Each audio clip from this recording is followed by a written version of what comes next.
ஸ்ரீமதே ராமானுஜாய நமக. நாலாயிர திவ்ய பிரபந்தம். முதல் ஆயிரம். பெரியாழ்வார் பாசுரங்கள் 89 முதல் 91 வரை. தளர்ந்து நடத்தல். தளர்நடை பருவம். 89ஆம் பாசுரம். கண்ணற் குடம் திறந்தால் ஒத்து ஊறி கணகன சிரித்து உவந்து முன்வந்து நின்று முத்தம் தரும் என் முகில்வண்ணன் திருமார்வன் தன்னை பெற்றோர்க்கு தன்வாய் அமுதம் தந்து என்னை தளிர்ப்பிக்கின்றான். தன் எற்று மாற்றலர் தலைகள் மீதே தளர்நடை நடவானோ.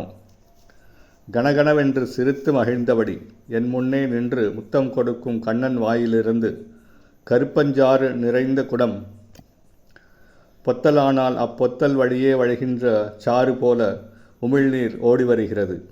திருமகளை மார்பிலே உடைய மேக வண்ணனை பிள்ளையாக பெற்ற எனக்கு தன் வாயமுதம் தந்து என்னை தழையச் செய்கின்றான்.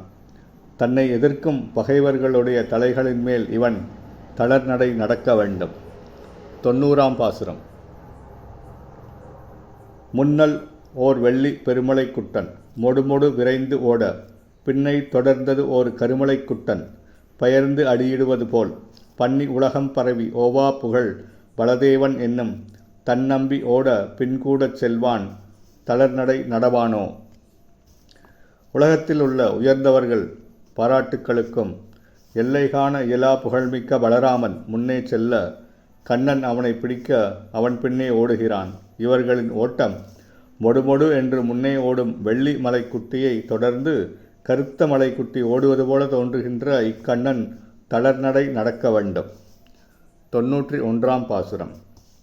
ஒருகாலிற் சங்கு ஒருகாலிற் சக்கரம் உள்ளடி பொறித்து அமைந்த இருகாலும் கொண்டு அங்கங்கு எழுதினாற்போல் இலச்சினை பட நடந்து பெருகான் என்ற இன்ப வெள்ளத்தின் மேல் பின்னையும் பெய்து பெய்து கருகாற் கடல்வண்ணன் காமர் தாதை தளர்நடை நடவானோ.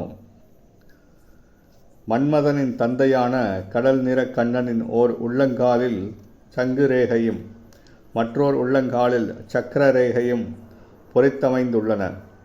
அப்படிப்பட்ட இவ்விரு திருவடிகளாலும் அடிவைத்த இடங்கள் எல்லாம் வரைந்து எழுதினாற்போல சங்கு சக்கர அடையாளம் உண்டாகும்படி தளர்நடை நடவானோ.